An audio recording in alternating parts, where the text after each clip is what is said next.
Hola, ¿cómo están? Muy buenas tardes, bienvenidos a una nueva revisión de informaciones aquí en Chilevisión Noticias. 1:00 con 1 minuto, estamos arrancando una nueva semana en un día clave porque mañana finalmente se dictaminaría la sentencia contra Nicolás Cepeda en Besanzón, Francia. De hecho, vemos en directo a Roberto Cox que nos va a informar los últimos detalles de esta jornada. Roberto, muy buenas tardes. Hola Toti, hola Pati, ¿cómo están? Efectivamente, acaba hace tan solo 5 minutos de terminar una audiencia fundamental a solamente 24 horas de que se conozca la sentencia a Nicolás Cepeda acá en Francia. Fue el turno de la misma defensa del chileno que planteó varios elementos. La duda era cómo se iba a defender ante los antecedentes que pesan en su contra. Bueno, intentaron sacar de la mesa el tema de la premeditación, que si Nicolás Cepeda vino a Francia y dejó todos los rastros que dejó es porque justamente no tenía la intención de venir acá a terminar con la vida de su pareja.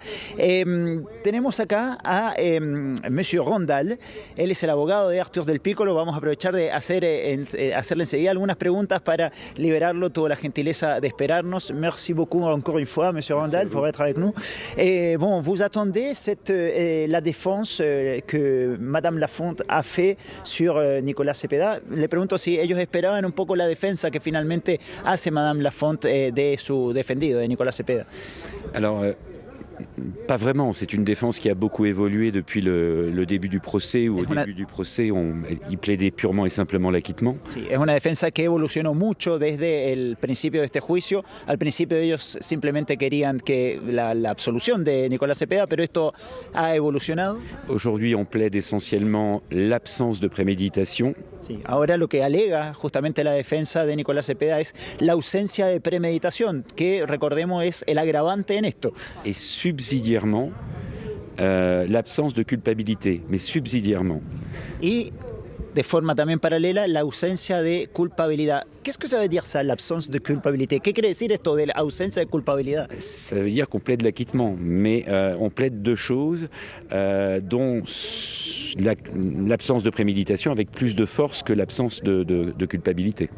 Ah, bien, entonces, la ausencia de premeditación, nos dice, tiene más fuerza que la ausencia de culpabilidad. Exactement. On a le sentiment que la défense plaide quelque part plus ou moins presque coupable.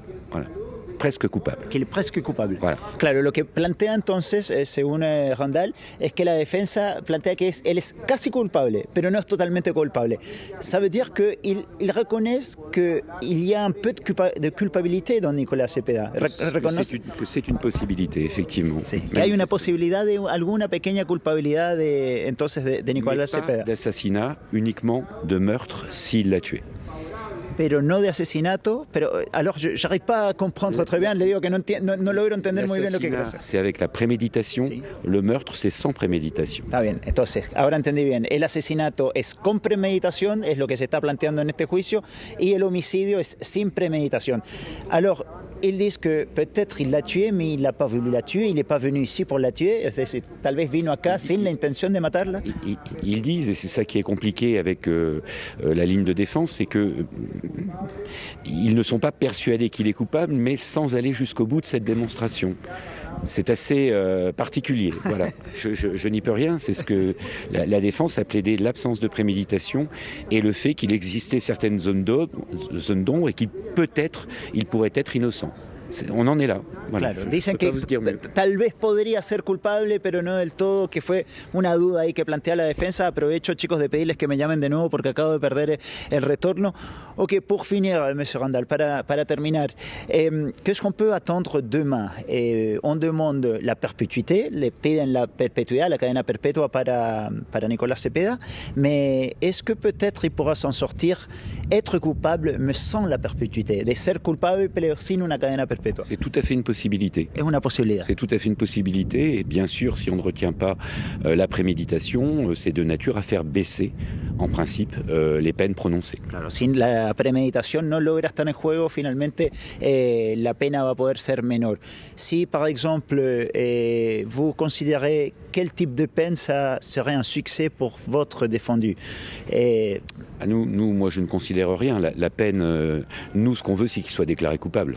Donc si au début il plaidait non coupable, si on obtient sa condamnation à ce qu'il soit déclaré coupable, pour nous, on aura fait notre travail. Même s'il n'y a pas de perpétuité. Même s'il n'y a pas de perpétuité. Me dice que igualmente si no hay cadena perpetua, ellos consideran esto un éxito, ellos se sienten satisfechos si definitivamente es culpable, es declarado culpable. Claro que sí.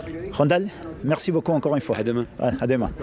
Bueno, muy atento Randall con nosotros, quien nos esperó al final de este juicio. Acaba de terminar, ya no queda nadie. Esto estaba lleno hace un par de minutos atrás.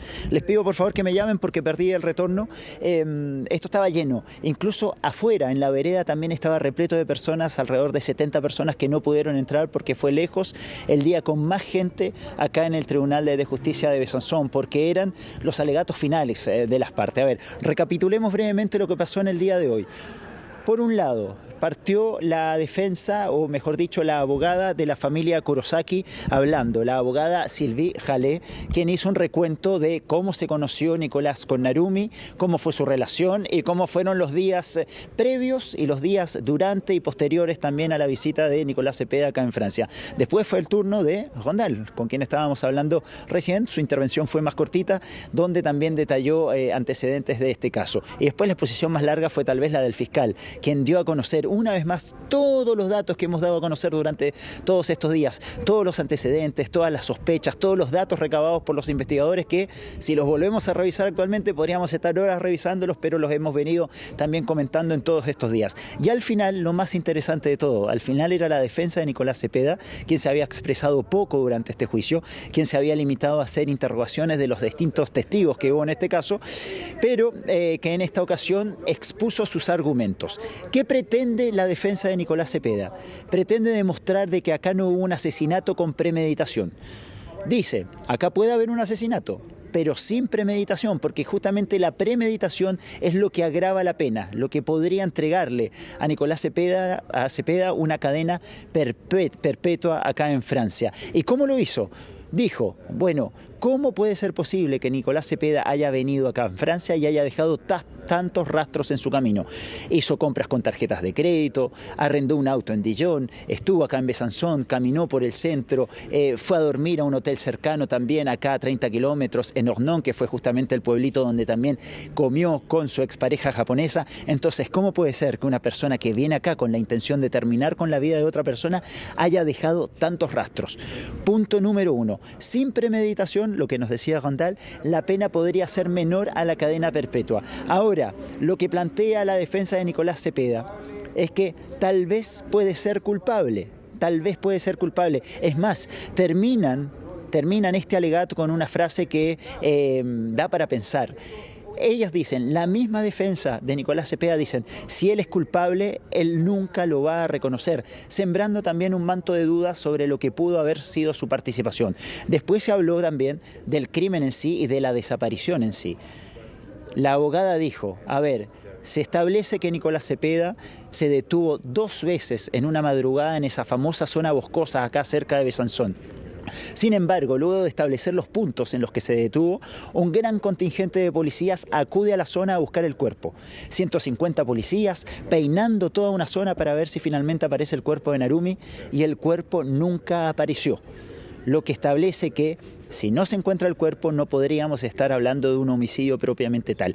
Y después, sobre varios de los datos que se dieron a conocer durante este juicio, por ejemplo, los mensajes que recibe la familia de Narumi o los mensajes que reciben los amigos de Narumi posterior al 6 de diciembre, que es la fecha en que Nicolás Cepeda deja Francia, ellas entregan detalles que establecen la duda. Por ejemplo, dicen que el famoso celular de Narumi, el que habría seguido el mismo itinerario que Nicolás, se habría conectado desde, escuchen bien, desde Londres.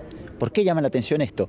Porque nosotros ya hemos dicho en reiteradas ocasiones que Nicolás Cepeda se fue de Francia, tomó un avión en Ginebra, se fue a Madrid a visitar a su primo y el celular de Narumi se habría conectado por última vez en Chile. Y Londres no estaba en este itinerario. Entonces ellas plantean que cómo puede ser posible que el celular se haya conectado en Londres si Nicolás finalmente nunca pasó por ahí, intentando descartar un poco esta hipótesis de que era Nicolás el que tenía este celular en mano. Y también habló de las famosas frases, esas famosas frases que Nicolás le pidió a algunas amigas japonesas que le tradujeran. Por ejemplo, frases que él les decía a las amigas, a ver, cuéntame cómo se dice en japonés, me voy de viaje a Luxemburgo con mi pololo y no voy a tener conexión Wi-Fi. él pidió justamente a las amigas que tradujeran estas frases y él le habría pedido después a las amigas que borraran esas conversaciones. Ahora bien, lo que dice la defensa, ustedes plantean que Nicolás pidió que le tradujeran frases muy simples como esa. Sin embargo, en las conversaciones posteriores al 6 de diciembre hay conversaciones un poquito más intrincadas. Hay formas verbales y frases un poquito mejor armadas. Entonces, si Nicolás quiso traducir frases tan simples a través de los amigos, ¿por qué no lo hizo con un traductor común y corriente de los que uno puede encontrar en internet? ¿Y por qué no decidió traducir las frases más complicadas con los amigos? Bueno, quedan muchas dudas en todo eso, quedan muchas dudas y yo creo que lo que va a pasar de aquí en más, faltan menos de 24 horas para que conozcamos la sentencia, es impredecible. Se trató de quitar sobre la mesa el tema de la premeditación, pero el mismo fiscal había planteado horas antes acá el tema del concubinato, que también es un agravante en el caso de un crimen como este. Están las cartas jugadas, está todo sobre la mesa y mañana pueden pasar muchas cosas porque recordemos también que hay un juzgado civil. De los 9 miembros del jurado, hay 6 civiles. Franceses comunes y corrientes. Por ejemplo, hay 2 relojeros. Besançon es conocido en la zona por ser una ciudad que hacen relojes muy bonitos y con una técnica muy especial. Hay 2 relojeros, hay un paisajista, hay una jubilada, por ejemplo, en este grupo de 6 personas civiles que van a tener que tomar una decisión. Entonces uno dice, ¿cuál será el criterio que van a aplicar justamente estas personas para tomar una decisión después de todo lo que escucharon hoy? Sin duda el juego o el juicio, mejor dicho, está completamente abierto y acá cualquier cosa puede pasar de aquí a mañana con la suerte judicial de Nicolás Cepeda. Tú dices, Roberto, estamos en la recta final ya de este juicio, están todas las estrategias desplegadas y por eso también es importante saber cómo se va a desarrollar esta última jornada cuando se conozca el veredicto. No sé si hay más antecedentes, por ejemplo, cuánto puede demorar esa jornada, a qué hora ya se podría saber cuál es el futuro de Nicolás Cepeda. Mira, más o menos lo que se dice, Pati, es que, a ver, la sesión se abre a las 9:30 de la mañana. 9:30 de la mañana, hora francesa, son las 3:30 de la madrugada, hora chilena. Ya. Después hay un tiempo de deliberación de este tribunal compuesto por 9 personas y podemos esperar tal vez 2 horas, 3 horas, pero todo indica que acá la jornada de mañana podría terminar alrededor de las 3:30 de la tarde, hora francesa, es decir, 9:30 de la mañana, hora chilena. Esos son más o menos los tiempos que se manejan. Hay una deliberación de por medio, tienen que deliberar 9 personas, 3 de ellas son jueces profesionales que probablemente ya tienen más o menos el criterio judicial bien armado. Sin embargo, las otras 6 personas habrá que ver qué es lo que dicen al respecto. Y acá un dato importante, de estas 9 personas, se tienen que poner de acuerdo 7 para declararlo culpable. Si 6 personas lo declaran culpable y otras 3 señalan que es inocente, Nicolás Cepeda es declarado finalmente inocente. Tienen que ponerse de acuerdo 6 personas. Cada una de ellas vota en un papelito y pone culpable o inocente. El voto es secreto de cada una de estas partes. Y una vez que se cuentan los votos, estos papeles pasan a una trituradora de papel para que no quede rastro de esta votación. Una vez, hagamos de cuenta que, por ejemplo, es declarado culpable con 7 votos. Si es declarado culpable, hay que establecer cuál es la condena. Y una vez más es lo mismo. En un papelito cada una de las partes procede a escribir cadena perpetua, 30 años, 25 años, lo que cada una de estas partes estime conveniente. Porque no estamos hablando de jueces profesionales, la mayoría de ellos. Estamos hablando de ciudadanos franceses que probablemente nunca han tenido una relación tan estrecha con un tribunal. Entonces todo queda al criterio de ellos, al sentido común, a decir, bueno, a ver, yo creo que un crimen de este tipo tiene que pagar con tantos años de cárcel. Y eso ya depende de cada uno de ellos. Por eso te digo, Pati, que acá cualquier cosa puede pasar y va a depender mucho del criterio de estas personas que por primera vez están formando parte de un juzgado. Bien impresionante la manera de hacerlo, sí, escribir un papelito que pase por una trituradora de papeles. Es interesante esa manera también de terminar el juicio. Te quería preguntar a propósito de lo que nos decía el abogado, que es probable que se le pueda declarar culpable, pero no pedir o no solicitar la cadena perpetua. En ese caso, de igual manera, la pena puede ser alta, digamos. O sea, no es cadena perpetua, pero no va a ser una pena leve, digamos, por homicidio y que, qué sé yo, en un par de meses pueda quedar libre, ¿no? Si es que se le declara Puede ser culpable. cualquier cosa, Toti. La cadena perpetua acá se cree que son 30, 35 años. De ahí para abajo pueden ser 20 años, pueden ser 25, pueden ser 30 años también, 30 años firmes. Es decir, bueno, yo te condeno a 30 años, no te condeno a una cadena perpetua. Porque la cadena perpetua, por lo que tengo entendido, es indefinida. No es una cantidad X de años y depende también del comportamiento de la persona que es condenada luego en la cárcel. Puede ser menos, puede ser que cada uno de estos jurados civiles digan, mira, yo creo que al no haber cuerpo y al estar Narumi todavía desaparecida, yo te condeno a 8 años de cárcel, porque no existe el cómo, cuándo ni dónde terminaste con la vida de Narumi. Puede pasar cualquier cosa mañana acá en el tribunal, y ya lo decíamos al principio de este juicio, no sé si te acuerdas, Toti, que había una sensación también entre algunos colegas en que incluso podría salir absuelto. Esto al principio del juicio. Creemos que esa es una posibilidad, hay pocas posibilidades de que eso sea así, porque los antecedentes que están pesando actualmente sobre Nicolás Cepeda son duros y en muchos casos contundentes. Pruebas que lo ponen en todos lados a Nicolás, antes, durante y después, y actitudes y respuestas que también son extrañas.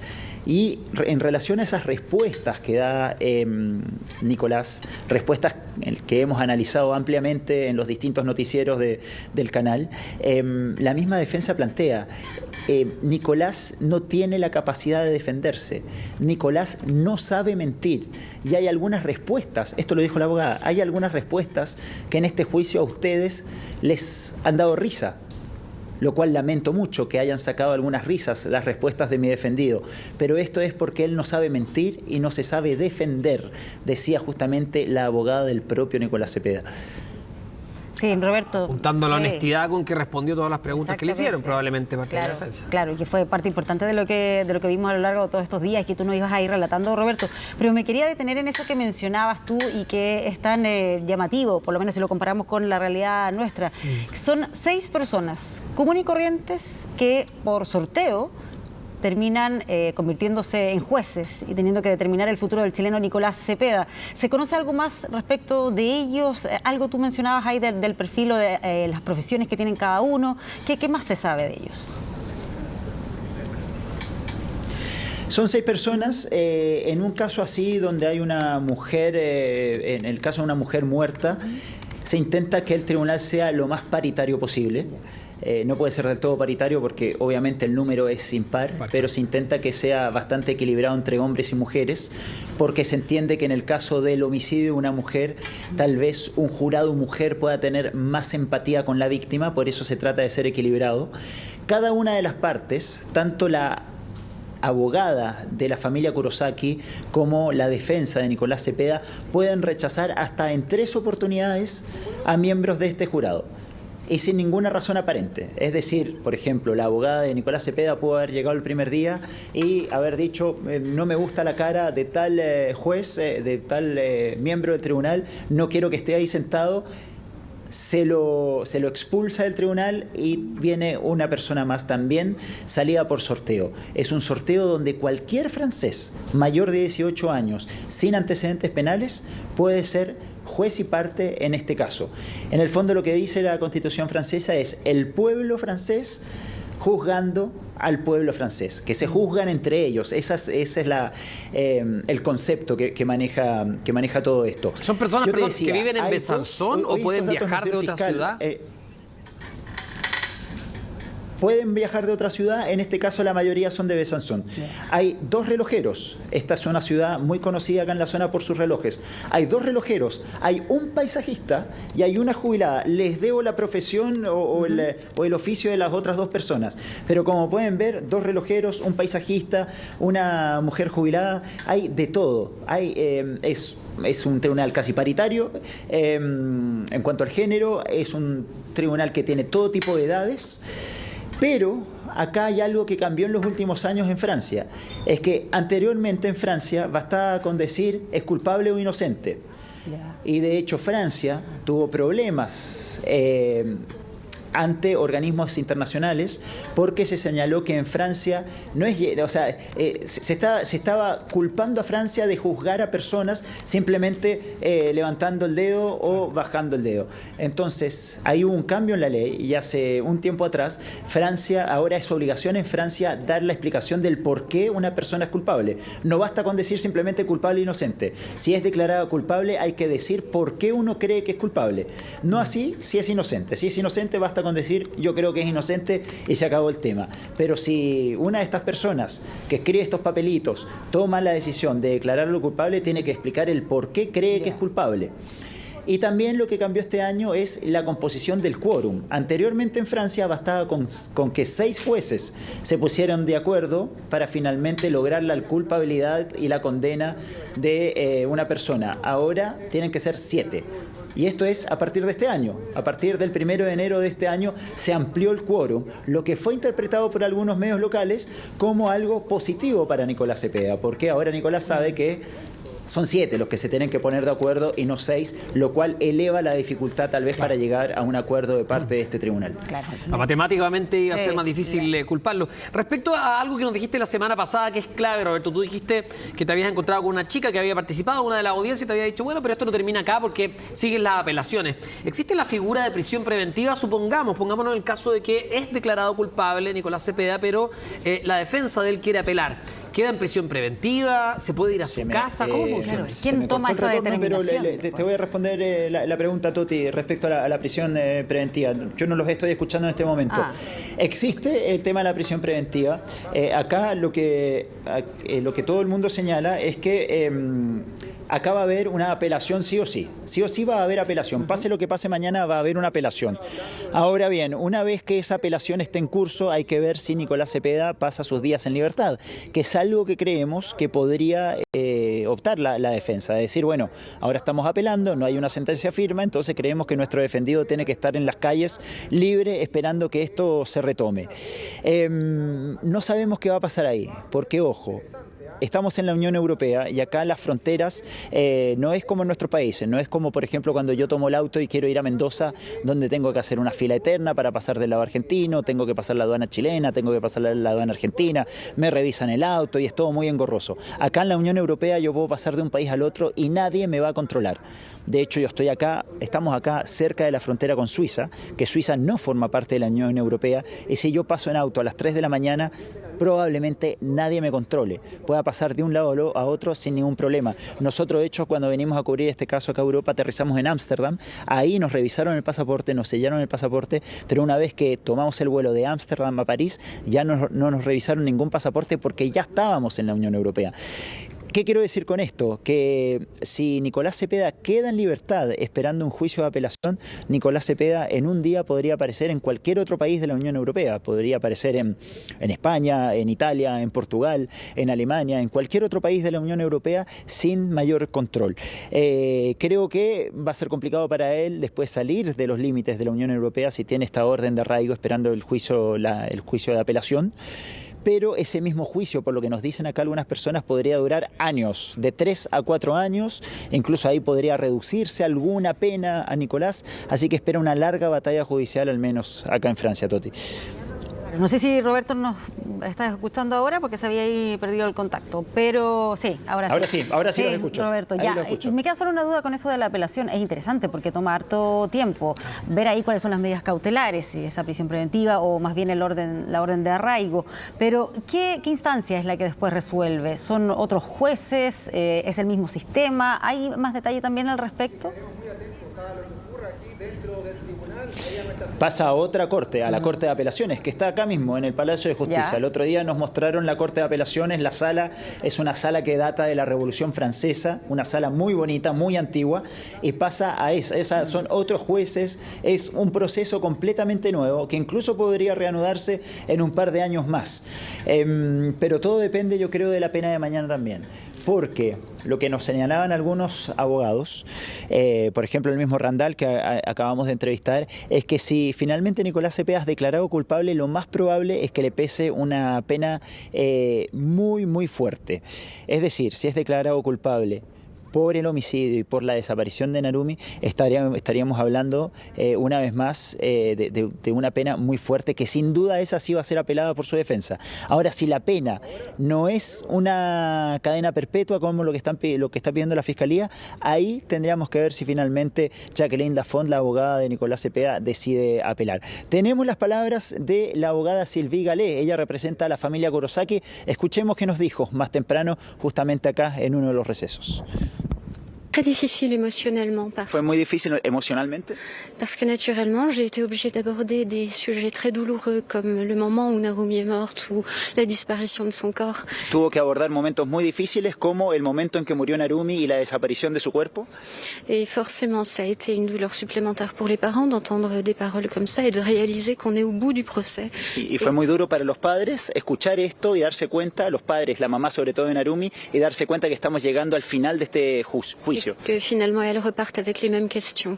Que se va con las mismas preguntas con las que llegó.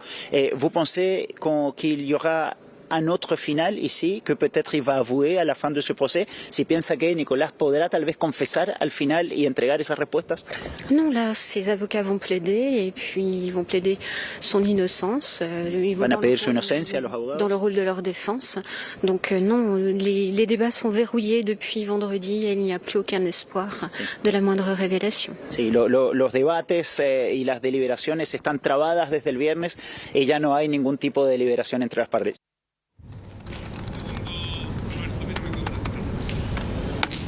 Roberto, bueno, vamos a estar atentos frente a nuevas noticias. Sabemos que ha terminado esta jornada. Queda lo último probablemente, Sí, lo último de esta primera exactamente. parte, el primer capítulo, que es saber cómo lo van a declarar y luego, por supuesto, vienen las apelaciones. Pero gracias por todo el trabajo hecho hasta ahora. Vamos a estar muy pendientes también si es que hay novedades y si no también el completo reporte en nuestro noticiero central. Un abrazo. Así es. Gracias, Roberto.